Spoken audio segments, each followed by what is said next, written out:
يهده الله فلا مضل له ومن يضلل فلا هادي له وأشهد أن لا إله إلا الله وحده لا شريك له وأشهد أن محمدا عبده ورسوله يا أيها الذين آمنوا اتقوا الله حق تقاته ولا تموتن إلا وأنتم مسلمون يا أيها الناس اتقوا ربكم الذي خلقكم من نفس واحدة وخلق منها زوجها وبث منهما رجالا كثيرا ونساء واتقوا الله الذي تساءلون به والأرحام إن الله كان عليكم رقيبا يا أيها الذين آمنوا اتقوا الله وقولوا قولا سديدا يصلح لكم أعمالكم ويغفر لكم ذنوبكم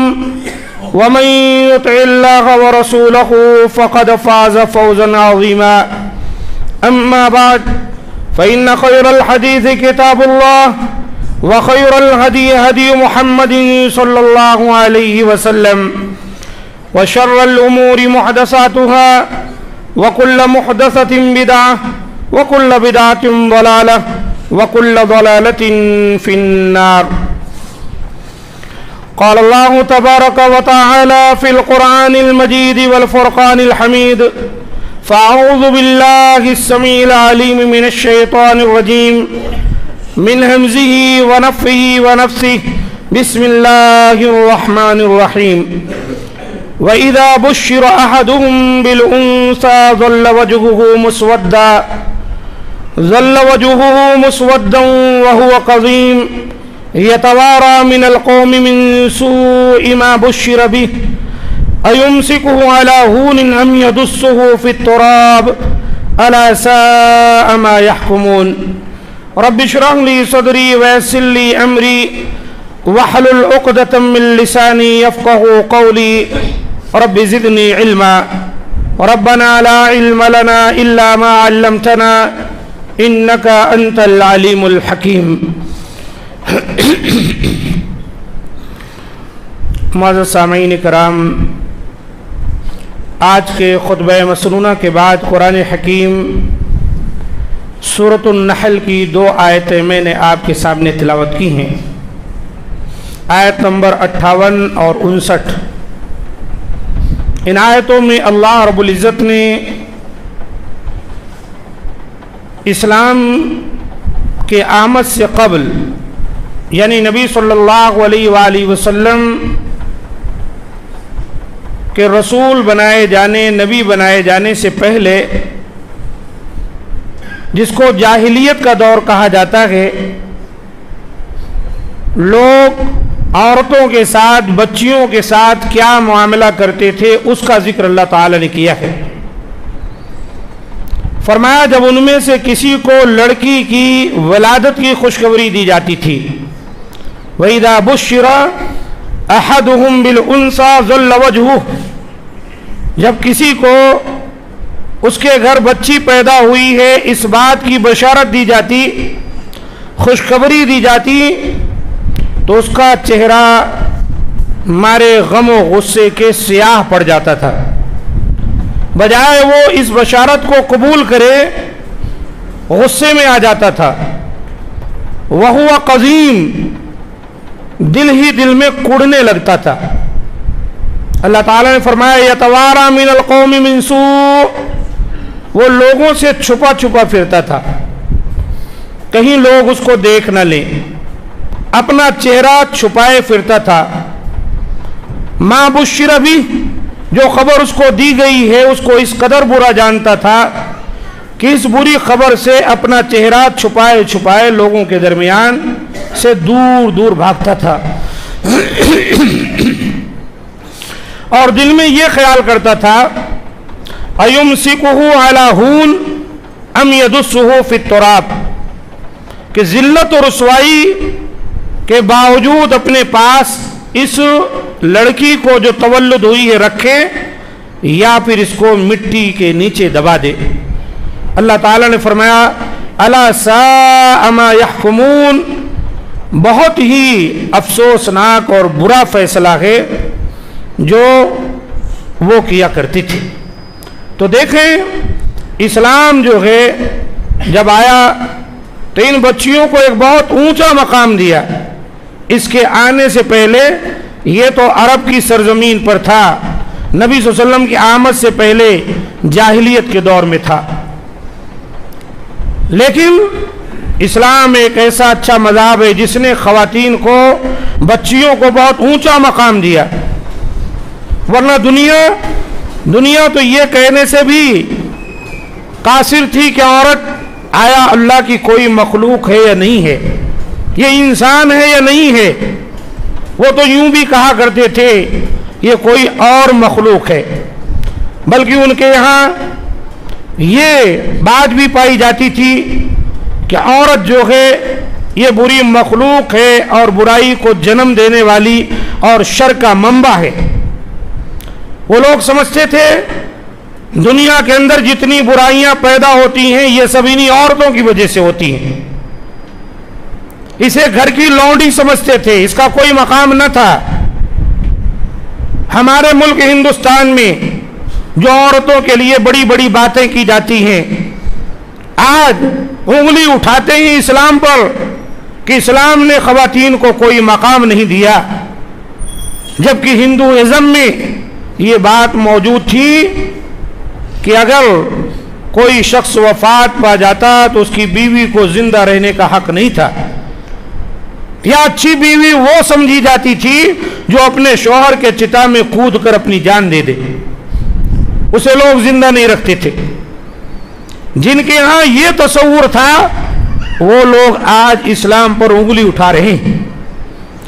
اس میں یقینی بات ہے کہ ان کی ناسمجھی ہے، اسلام کے مطالعے سے دوری ہے، لیکن اس کے اندر ہماری اور آپ کی بھی کمی ہے کہ اسلام نے جو مقام عورتوں کو دیا، خواتین کو دیا، جو تعلیمات دی، آج ہم ان تعلیمات پر عمل نہیں کرتے۔ خواتین کے ساتھ زیادتی کرنے میں ہم بھی آگے ہیں۔ ان کے مسائل خلا کے ہوں، طلاق کے ہوں، حقوق کے ہوں، ہر جگہ ہم ڈنڈی مارتے ہیں، جس کی وجہ سے وہ کورٹ پہنچتی ہیں، عدالت پہنچتی ہیں، قانونی چارہ جوئی کرنے پر مجبور ہوتی ہیں، اور دوسروں کو ہم پر اور آپ پر اور اسلام پر انگلی اٹھانے کا موقع ملتا ہے۔ لہذا ہم کو اور آپ کو سب سے پہلے سمجھنا چاہیے کہ اسلام نے ان خواتین کو کتنا بڑا مقام دیا۔ سب سے بڑا مقام جو اسلام نے دیا ہے وہ یہ کہ ان عورتوں کو زندہ رہنے کا مقام دیا، کہ جب یہ پیدا ہوتی تھی تو بچپن میں ہی ان کو زمین کے نیچے دبا دیا جاتا تھا۔ اللہ کے رسول صلی اللہ علیہ وسلم جب آئے اس کے بعد ان کو زندگی ملی، حیات ملی، اور اس طرح سے یہ دنیا کے اندر ایک مقام پانے لگ گئی۔ قرآن مجید میں اللہ تعالیٰ نے اس بات کا ذکر کیا ہے قیامت والے دن اللہ تعالیٰ ایسی دفن کی ہوئی لڑکیوں سے، بچیوں سے جو بچپن میں ماری گئی ہیں سوال کرے گا۔ وَإِذَا الْمَوْءُودَةُ سُئِلَتْ بِأَيِّ ذَنبٍ قُتِلَتْ، سوال اس سے نہیں کیا جائے گا جس نے ان کو دفن کیا ہے، وہ تو گناہ کیا ہی ہے، اس کے دل میں تو برائی تھی ہی، وہ تو عورتوں کی پیدائش سے اپنے لیے عار سمجھتا تھا، ذلت و رسوائی سمجھتا تھا۔ اللہ تعالیٰ اس معصوم بچی سے پوچھے گا کہ بتا کس گناہ میں تجھ کو دفن کیا گیا۔ تو اسلام نے میرے دوستو جو سب سے بڑا مقام خواتین کو دیا وہ یہ دیا کہ بچپن میں جو ان کی زندگی چھین لی جاتی تھی، اللہ تعالیٰ نے ان کو یہ زندگی عطا فرما دی کہ ان کو بھی زندہ رہنے کا حق اللہ تعالیٰ نے دیا۔ اور نبی صلی اللہ علیہ وآلہ وسلم نے اس طرح کے کاموں کو بہت بڑا گناہ قرار دیا۔ بخاری شریف کی حدیث ہے، آپ نے فرمایا ان اللہ حرم علیکم حقوق الامہات ووعد البنات، اے لوگو یقیناً اللہ تعالیٰ نے تم پر ماؤں کی نافرمانی کو حرام ٹھہرایا ہے۔ یعنی ہماری مائیں اگر شریعت کے دائرے میں کوئی حکم دیں، کوئی بات کہیں، ہمارے والد تو ہم کو چاہیے ان کی باتوں کو مانیں، ان کی باتوں کو نظر انداز نہ کریں۔ اسی طرح اس حدیث میں یہ بھی آیا وَوَعْدَ الْبَنَاتِ، اور بچیوں کو زندہ درگور کرنے کو بھی حرام قرار دیا ہے۔ اب وہ زندہ درگور کرنے کا زمانہ نہیں کہ پیدا ہوتے ہی ماں کے آغوش سے اسے چھین کر یا چھپا کر لے جا کر زمین میں دفن کر دیا جائے۔ اب تو پہلے سے جنس معلوم کر لے کر ماں کے پیٹ میں ہی اس کو مار دیا جاتا ہے، خود کو دنیا میں پہنچنے ہی نہیں دیا جاتا ہے۔ یہ بھی دراصل زندہ درگور کرنا ہی ہے، یا یہ سمجھ کر کہ ہمارے بچے کہاں سے کھائیں گے، ہم کہاں سے کھلائیں گے، یہ سوچ کر اولاد کو دنیا میں آنے ہی نہیں دیا جاتا ہے۔ یہ تمام چیزیں اسلامی جو فکر ہے اس کے مغائر ہیں، گناہ ہیں۔ رزق دینے والی ذات اللہ کی ہے۔ قرآن میں اللہ تعالیٰ نے جا بجا اس بات کا ذکر کیا ہے کہ اللہ تعالیٰ تمہیں بھی رزق دیتا ہے، انہیں بھی رزق دیتا ہے۔ وَلَا تَقْتُلُوا أَوْلَادَكُمْ خَشْيَةَ إِمْلَاقٍ، اس ڈر سے کہ وہ کیا کھائیں گے تم ان کا قتل نہ کرو۔ آج کل بھی جو یہ سوچ ہمارے ذہنوں میں چلتی ہے یہ بھی ایک طرح کا بگاڑ ہے، یہ بھی ایک طرح سے زندہ درگور کر دینے کے مترادف ہے۔ اللہ تعالی ہم تمام کو اس سے محفوظ رکھے۔ معزز سامعین کرام، دوسرا حق خواتین کو اللہ تعالیٰ نے دیا کہ ان کو حق کے وراثت میں جب ماں باپ وفات پا جائیں، شوہر وفات پا جائے یا بھائی وفات پا جائے اور دیگر کوئی نہ ہو تو وراثت میں ان کو حق دیا گیا۔ اس دور میں بھی وراثت میں لڑکیوں کو حق نہیں دیا جاتا تھا۔ آج کے دور میں بھی دیکھیے کیا مسلمان کیا غیر مسلم بچیوں کا نکاح کر دیے، شادی کر دیے، کچھ لین دین کر دیے، سمجھتے ہیں بس ان کا حق ادا ہو گیا۔ اور جو اللہ تعالیٰ نے ان کے حقوق کو قرآن مجید میں نازل فرمایا ہے، نبی نے بتایا ہے، اس سے جو ہے پہلو تہی اختیار کرتے ہیں۔ کتنے بھائی اپنے بہنوں کا مال کھا جاتے ہیں اور ان کو نہیں دیتے، وہ سمجھتے ہیں تمہارا حق پورا ہو گیا، جبکہ قرآن مجید میں اللہ تعالیٰ نے فرمایا للرجال نصیب مما ترک الوالدان والاقربون وللنساء نصیب مما ترک الوالدان والاقربون مما قل منه او کثر نصیبا مفروضا، کہ اللہ تعالیٰ نے مرد ہو کہ عورت سب کے حقوق متعین کیے ہیں، چاہے وہ تھوڑا ہو چاہے زیادہ ہو، اللہ نے اس کو فرض کیا ہے، ان کو دینا چاہیے۔ اللہ ہے کہ وہ اپنے مرضی سے اپنے بھائی کے لیے دستبردار ہو جاتی ہیں، الگ بات ہے، لیکن ان کا حق ہے۔ تو یہ دوسرا حق ہے جو اسلام نے دیا۔ تیسرا حق مہر ہے کہ جب آپ نکاح کرتے ہیں تو بیوی کو مہر دینا پڑتا ہے، اور یہ مہر زیادہ سے زیادہ بھی ہو سکتا ہے، کم سے کم بھی ہو سکتا ہے، لیکن مقرر کیا گیا ہے۔ قرآن مجید میں اللہ تعالیٰ نے فرمایا وَآتُوا النِّسَاءَ صَدُقَاتِهِنَّ نِحْلَةً، عورتوں کو ان کی مہر خوشی خوشی دو۔ اس میں بھی ہم ڈنڈی مار جاتے ہیں۔ وہاں شادی خانے میں ایک مہر معجل ہے، فوری ادا کر دینا، ایک مہر معجل ہے، دیر سے ادا کرنا۔ مہر معجل بھی اگر شوہر دیتا ہے تو بیوی جب گھر کو آتی ہے تو وہ بہترین بیوی سمجھی جاتی ہے جو پورا مہر لے جا کر شوہر کے ہاتھ میں دے دے، یا ساس پہلے سے امید لگائے بیٹھی رہتی ہے کہ مہر کے پیسے مجھے نہیں دیے گئے۔ یہ کیا ہے؟ یہ بھی ایک طرح سے ان کا حق مارنا ہے۔ جب اللہ تعالیٰ نے ان کا حق مقرر کیا اور ملکیت ان کی ہے، بیوی کو آپ نے دیا ہے، اس کی ملکیت ہے، وہ چاہے مسجد میں دے، مدرسے میں دے، بھائی کو دے، بہن کو دے، باپ کو دے، شوہر کو دے، ساس کو دے، نند کو دے، کسی کو دے، کسی کا اس کے اوپر زور نہیں، وہ اس کا مال ہے۔ ادھر دیتے ہیں، ادھر لینے کی امیدیں لے لیتے، سونے وغیرہ جو دیے رہتے ہیں اس کو لے لیتے، شادی میں دے دیے، بڑپن ظاہر کر دیے، گھر آنے کے بعد مہینے دو مہینے میں یہ کام ہے، وہ کاروبار، یہ وہ جو کچھ دیے تھے، جو کچھ باپ کا تھا اس کے سب لپیٹ لیتے۔ یہ ایک طرح سے ظلم ہے خواتین پر۔ ہاں پریشانی میں ہے، اپنی خوشی سے وہ آپ کی کچھ مدد کرتی ہے، تعاون کرتی ہے، قرض کے طور پر آپ لیتے ہیں اور بعد میں لوٹائیں گے، کوئی بات نہیں، لیکن اس طرح سے چھینا جھپٹی کرنا اور اس کے لیے مکاریاں اور عیاریاں کرنا، اور اس کا مال جو تم نے دیا یا اس کے والدین کے پاس سے جو ملا سب جو ہے ہڑپ کر جانا، یہ ظلم ہے، گناہ ہے۔ اور مہر معجل جو دیر سے دینا ہے وہ تو زندگی بھر دیتا ہی نہیں آدمی. اگر کبھی بیوی پوچھے تو کیا ہے, سب کھلاتا پلاتا ہوں, گھر دیا, یہ دیا, وہ دیا, بچوں کی پرورش, ابھی تمہاری مہر باقی ہے؟ ہاں باقی ہے. اگر آپ مر جائیں گے, آپ کے وراثت, آپ کے چھوڑے ہوئے ترکے میں سے اس کا مہر دیا جائے گا.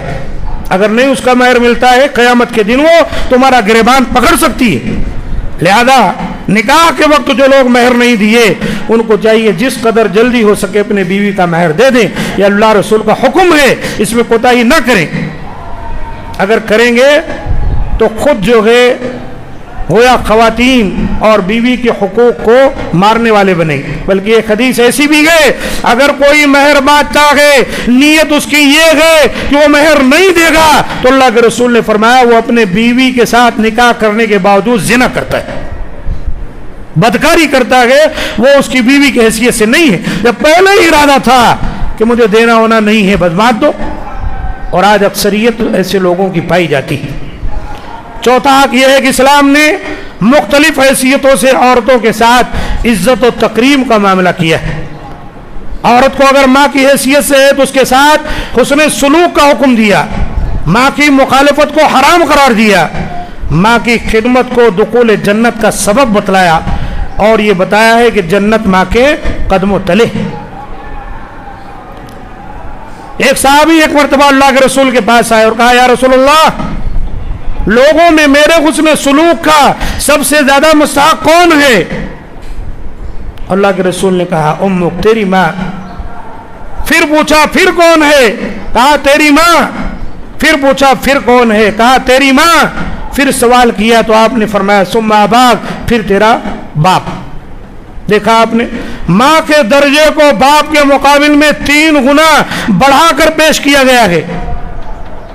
ایک عورت ہونے کی وجہ سے ایک ماں ایک بچے کی پرورش اور پرداخت اور حمل میں جو مشکلیں اٹھائی ہے, کئی ایسے مراحل ہیں جہاں باپ اس میں شریک نہیں ہو سکتا تھا. اس نے 9 مہینے تک اپنے شکم میں اپنے بچے کو اٹھائے رکھا. اس نے زچگی کے وقت جو ہے اس کے لیے آہیں بھری, درد کو سہا, اور اپنے سینے سے دودھ پلاتی رہی 2 مہینے تک, 2 سال تک. یہ تمام وہ صورتیں ہیں جس میں کوئی اور شریک نہیں ہو سکتا. اسی لیے اللہ تعالیٰ نے اور اس کے رسول نے ماں کے حقوق کو بڑھا چڑھا کر پیش کیا. اس لیے ماں کے حقوق کا خیال کرنا چاہیے, اس کے سامنے زبان نہیں دراز کرنی چاہیے, عزت اور احترام سے پیش آنا چاہیے. اور اسی طرح اللہ کے رسول صلی اللہ علیہ وسلم کا وہ فرمان کہ جو آدمی ماں کی خدمت کرتا ہے گویا اس کے پاؤں تلے جنت ہے, یہ بھی بہت بڑی بشارت ہے. اسی طرح اگر ماں نہیں ہے تو خالہ کی عزت کریں. اللہ کے رسول صلی اللہ علیہ وسلم نے فرمایا الخالۃ بمنزلۃ الام, خالہ جو ہے ماں کے قائم مقام ہے. ایک صحابی آئے ایسے اور کہا اللہ کے رسول میری تو ماں نہیں ہے. کہا خالہ ہے, کہا ان کو ماں سمجھو, جاؤ ان کی عزت کرو. اس لیے اگر کسی کی ماں نہیں رہ گئی ہے, خالائیں ہیں, تو ان کو اپنا ماں تصور کرنا چاہیے, ان کی عزت کرنی چاہیے, ان سے بات چیت کرنی چاہیے, ان کے حال احوال پوچھنے چاہیے, تحفے تحائف دینے چاہیے, ان کی عیادت کرنی چاہیے, اگر بیمار ہیں خیال کرنا چاہیے. یہ بھی گویا کہ ماں کی عزت اور احترام آپ کرتے ہیں. اگر کوئی عورت بہن کی شکل میں ہے تو یاد رکھیں اس پر بھی بہت بڑی بشارت ہے. اللہ کے رسول نے فرمایا لا يكون لأحد 3 بنات او 3 اخوات فيحسن اليهن الا دخل الجنہ. جس کے پاس 3 بہنیں یا 3 بیٹیاں ہوں, 3 بیٹیاں یا 3 بہنیں ہوں, اور وہ ان کے ساتھ اچھے سے پیش آئے, جو کچھ ممکن ہو سکا ان کی تعلیم و تربیت کیا, اور اس کے بعد جب بالغ ہو گئی ان کا نکاح کر دیا, تو اللہ کے رسول صلی اللہ علیہ وسلم فرماتے ہیں داخل الجنہ, یہ آدمی جنت میں جائے گا. اپنی بیٹیوں کی پرورش, اپنے بہنوں کی پرورش پر جو خرچ کیا اس نے, جو ذمہ داریاں اٹھایا, اس کی وجہ سے اللہ تعالیٰ اس کو جنت میں داخل کرے اور جہنم سے بچائے گا. اس لیے جو بھائی ہیں ان کو چاہیے, شادی ہو گئی, گھر میں آپ کی بیوی آ گئی, اب بس آپ کی اپنی زندگی ہو گئی, بڑی جلدی سے بیوی چاہتی ہے بس ہمارا شوہر گھر بار چھوڑے چلے, اپنا مقام ہو, اپنا گھر ہو, اپنی آزادی ہو. تمہارا شوہر جیسے تمہارا شوہر ہے اسی کے اور بھی بھائی بہن موجود ہیں، ان کی زندگیاں، تو ایک بھائی کو چاہیے اپنی بہنوں کے لیے، بھائیوں کے لیے قربانی دے، سہے، ماں باپ کا تعاون کرے تاکہ ان کی شادی ہو جائے، ان کی زندگی اچھی گزر جائے، اس پر جنت کی بشارت دی گئی ہے۔ اور یہ بیوی جو آئی ہے ابھی 2-4 مہینے آئے نہیں ہوئے کہ لگی آپ کا دماغ خراب کرنے، یہ تو آپ کی جنت سے آپ کو دور کرنے کی کوشش کر رہی ہے، بچنے کی کوشش کرے، اس کی باتوں میں نہ آئے۔ اسی طرح اللہ کے رسول صلی اللہ علیہ وسلم نے فرمایا من آل جاریتین حتی تبلغا، اگر کسی کے پاس 2 بیٹیاں ہیں وہ ان کی پرورش کرتا ہے یہاں تک کہ وہ بالغ ہو گئیں، جاء یوم القیامتی انا وہوا ضم اصابع، رواہ مسلم شریف کی حدیث ہے، اللہ کے رسول نے کہا قیامت کے دن وہ ایسے آئے گا، آپ نے ایسے انگلی کو ملایا، کہا جیسے دونوں انگلیاں ملی ہوئی ہیں نا، یعنی وہ میرے قریب جنت میں ہوگا۔ اللہ اکبر، بچیوں کی پرورش پر نہ کہ جنت ملے گی بلکہ رسول اللہ صلی اللہ علیہ وآلہ وسلم کی قربت اور رفاقت حاصل ہوگی، یہ ہمارے لیے بہت بڑی بشارت ہے۔ دوسری حدیث میں آپ صلی اللہ علیہ وسلم فرماتے ہیں من ابتلی من البنات بشیء، کسی کو بچیاں ہی بچیاں ہو جائیں، ہمارا کیا قصور ہے؟ لوگ بیوی کو مارتے ہیں، آگے بچہ نہیں ہوا طلاق دے دوں گا، اس طرح کی دھمکی دیتے ہیں۔ بھائی وہ بچی پیدا کر رہی، جو بچہ پیٹ میں پل رہا ہے اس کے شکم میں اس کا بیج ڈالنے والے تو آپ ہی تھے، بیٹے کا ڈال دیے ہوتے آپ، یہ کسی کے اختیار میں ہے بیٹا بیٹی بنا لے؟ جو کچھ اللہ مقدر کیا ہے وہ دنیا میں آ رہے ہیں، بچیاں ہو رہی ہیں تو گھر کا ماحول خراب ہو جا رہا ہے، خواتین طرح طرح کی باتیں بناتی ہیں۔ اللہ کے رسول کہتے ہیں من ابتلی من البنات، ارے بچیاں تو بڑی نعمت ہیں، آنکھوں کا سکون ہے، اگر اس کے ذریعے سے کسی کی آزمائش ہو گئی، اس کے گھر میں بچیاں ہی بچیاں ہو گئیں، فاحسن الیہن، جس قدر ممکن ہے ان کے ساتھ احسان کرے، ان کا خیال کرے، کھانے کپڑے کا بندوبست کرے، ان کی پڑھائی لکھائی کا خیال کرے، کن لہ سترا من النار، تو یہ بچیاں کل روز قیامت اس کے لیے جہنم سے آڑ بن جائے گی۔ آپ کے کوئی اعمال اچھے نہ تھے، فرشتے پکڑ کر جہنم میں لے جا رہے ہوں گے، بچی کھڑی ہو جائے گی، میرا باپ ہے، میری پرورش کیا اللہ میاں، یہ جہنم میں، اس بچی کی پرورش اور اس کی نگہداشت اور اس کے اچھے خیالات کی وجہ سے اللہ تعالیٰ اس بچی کی وجہ سے آپ کو جہنم سے جنت میں پہنچا دے گا۔ کتنی بڑی دولت ہے! اس لیے ان کو آپ اپنے لیے بار نہ سمجھیں، ان کو مشکل نہ سمجھیں، یہ ایک بہت بڑی نعمت ہے، گھر کے اندر ان کی وجہ سے رحمت اور برکت ہوتی۔ آپ اندازہ لگائیں، ایک مرتبہ ایک بچی ابا کہہ کر پکارتی ہے، یہ ابا کہہ کر یا اماں کہہ کر یا بھائی کہہ کر، ایک بہن اپنے بھائی کو یا ایک بچی ماں باپ کو جب ابا اماں کہہ کے پکارتی ہے، اس کے پکارنے میں جو درد ہوتا ہے وہی بچہ پکارتا ہے، آپ دیکھ لیجئے اس کے اندر وہ درد نہیں ہوتا ہے۔ جتنی اپنائیت سے یہ اپنوں کے ساتھ ملتی ہے، اس بچے کو اس کی پرواہ نہیں ہوتی ہے، اس کا الگ ڈھنگ ہوتا ہے، الگ مزاج ہوتا ہے ماں باپ کہنے کا۔ یہ اللہ تعالیٰ کی بہت بڑی دولت، اسے کم نہ سمجھے۔ کیوں دشمنی کرتے؟ ارے اسی کے وجود سے تو آج ہمارا اور آپ کا وجود ہے، وہی تو دنیا میں لانے کا باعث بنی، اللہ وحدہ لا شریک کے فضل و کرم سے اسی کی تلاش میں ہیں، ایک بیوی کی شکل میں مل جائے، اور پھر بچیوں کی پیدائش پہ اس قدر ناراضگی، یہ تو آپ کو کفار قریش اور مشرکین مکہ کے پاس لے جاتی، ان کے عقائد اور ان کے باطل نظریات کو آپ کے دلوں میں جنم دیتی ہے، لہذا ایسا نہیں کرنا چاہیے۔ اسی طرح میرے دوستو، اگر عورت بیوی کی شکل میں ہے تو ایک بہت بڑا مقام اس کا بھی ہے۔ اللہ کے رسول نے فرمایا الدنیا متاع وخیر متاع الدنیا المرأة الصالحہ، رواہ مسلم۔ دنیا کل کی کل پونجی ہے، انسان جب سے پیدا ہوا یہ دنیا کے حصول کے لیے ہاتھ پیر مار رہا ہے اور مرتے دم تک مارتا رہے گا۔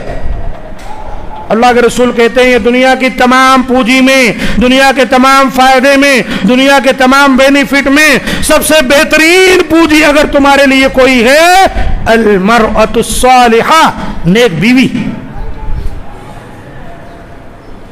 اللہ کے رسول فرماتے ہیں اکمل المومنین ایمانا احسنهم خلقا، سنو ایمان کے لحاظ سے کامل مومن وہ ہے جس کے اخلاق اچھے ہوں۔ وَخِيَارُكُمْ خِيَارُكُمْ لِنِسَائِهِمْ خُلُقًا، تم میں بہترین اخلاق والے، اچھے اخلاق والے وہ ہیں جو اپنے بیویوں کے ساتھ اچھے اخلاق سے پیش آتے۔ دنیا تو آپ کو بہت اچھا کہتی ہے، مولانا صاحب، حافظ صاحب، صدر صاحب، سیکریٹری صاحب اور بھی جو کچھ القاب ہیں اس کو نوازتی ہے، ماشاءاللہ۔ کیا ہے گھر میں آپ کا ماحول کیا ہے؟ گھر میں جانے کے بعد آپ کے بچے آپ کو کیسے باتیں ہیں، آپ کی بیوی آپ کے تعلق سے کس قدر مطمئن ہے، ایک انسان کے ایمان کی نشانی یہ ہے۔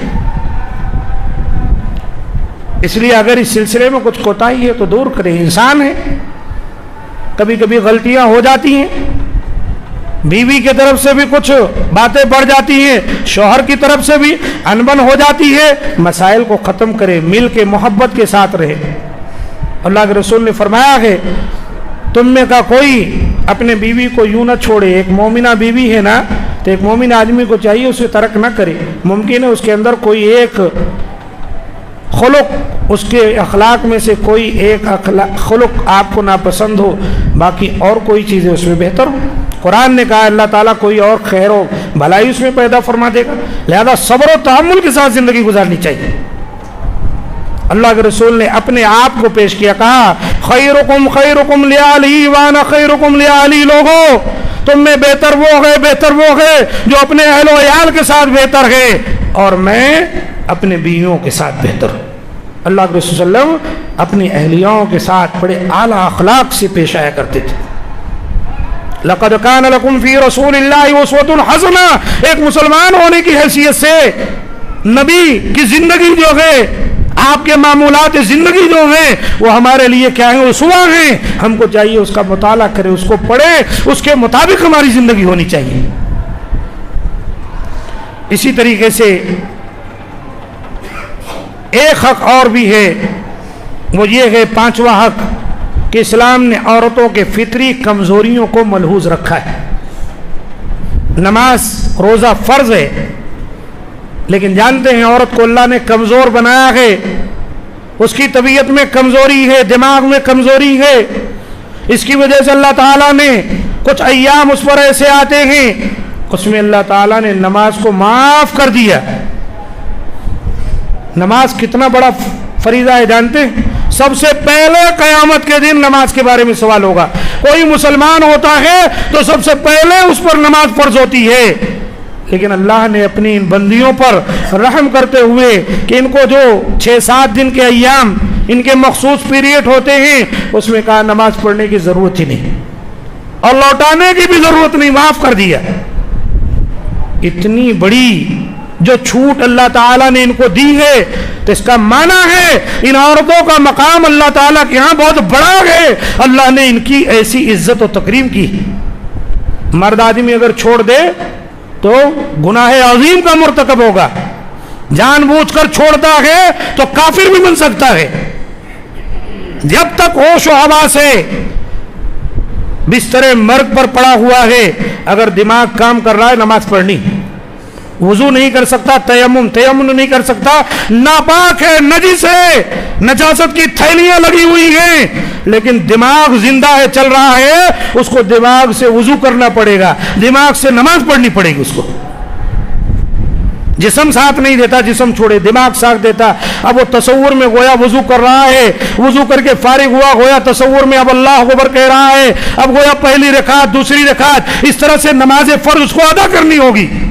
لیکن خواتین کو ایسے مخصوص ایام میں اللہ نے اجازت دی، اور روزہ بھی نہ رکھے اس کی بھی اجازت اللہ تعالیٰ نے دی، لیکن روزے کو کہا اس کو بعد میں لوٹا لے دوسرے دنوں میں، لیکن نماز کو معاف کر دیا۔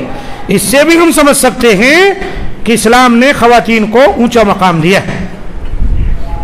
اور اس کے بعد چھٹا حق یہ ہے کہ خواتین کو اللہ تعالیٰ نے ایک حق یہ دیا ہے، جیسے شوہر اگر بیوی اس کو پسند نہیں ہے، انبن ہو رہی ہے، زندگی گزارنا محال ہے، طلاق دے کر اس کو جدا کر سکتا ہے، بیوی کو بھی اللہ تعالیٰ نے حکم دیا ہے کہ اگر شوہر ناپسند ہے یا زیادتی اور ظلم کرتا ہے تو وہ بھی خلا کا درخواست دے کر اپنے آپ کو علیحدہ کر سکتی۔ یہ اتنا بڑا مقام بیوی کو دیا گیا، دوسرے کسی کے پاس نہیں ہے۔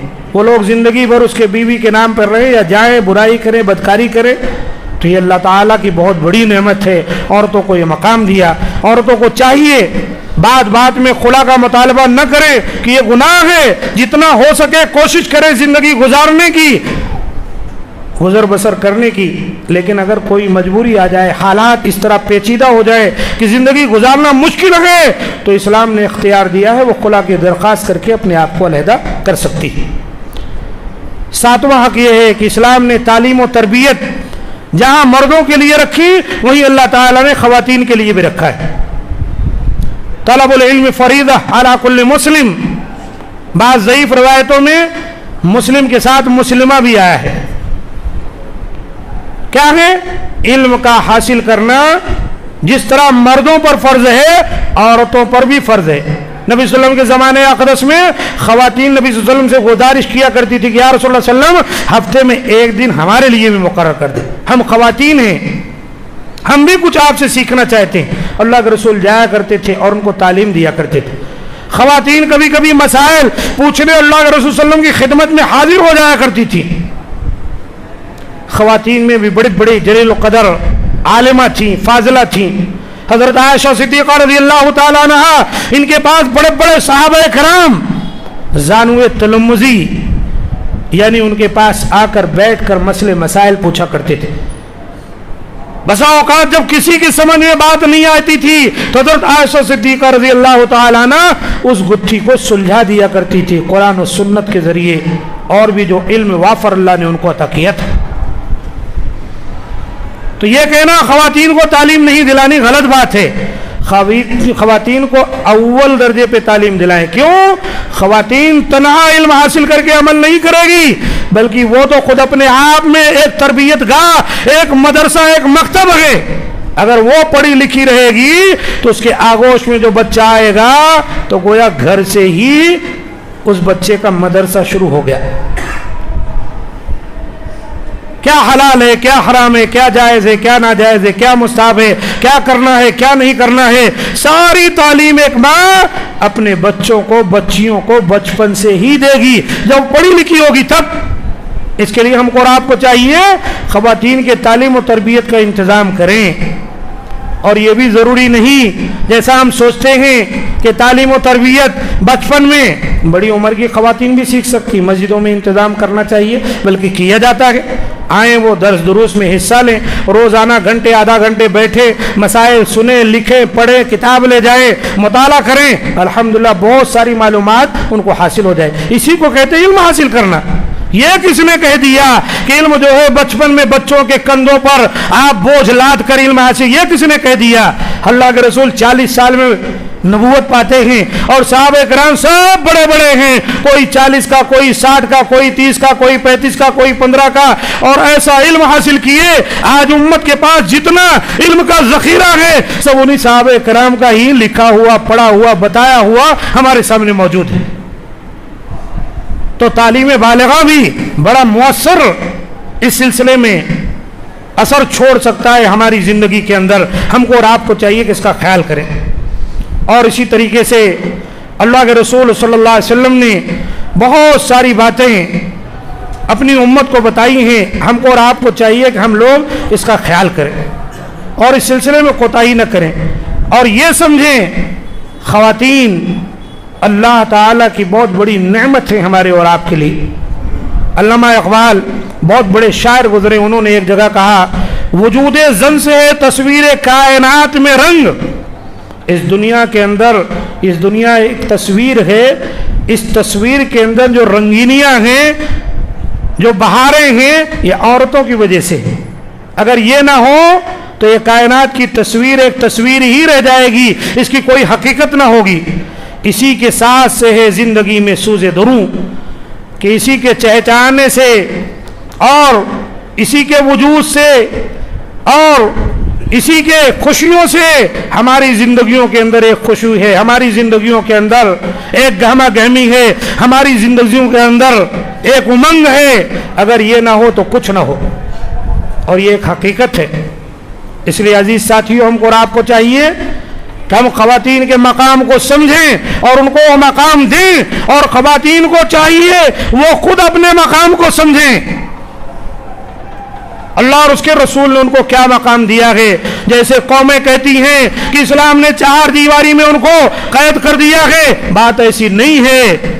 4 دیواری میں قید نہیں ہے، بلکہ رانی بن کر، وہ ملکہ بن کر رہتی ہیں۔ ان کے شوہر کا کام ہے کمائے لائے، ان کو گھر میں کھلائے پہنائے، اور ان کی تمام کی تمام خواہشوں کو جو جائز ہے اس کو پوری کرے۔ ایک عورت اپنا چہرہ چھپاتی ہے تو یہ کوئی قید میں نہیں ہے، بلکہ وہ جانتی ہے کہ میرا وجود میرے شوہر کے لیے ہے، دوسرے کی نگاہ بھی مجھ پر نہیں پڑنی چاہیے۔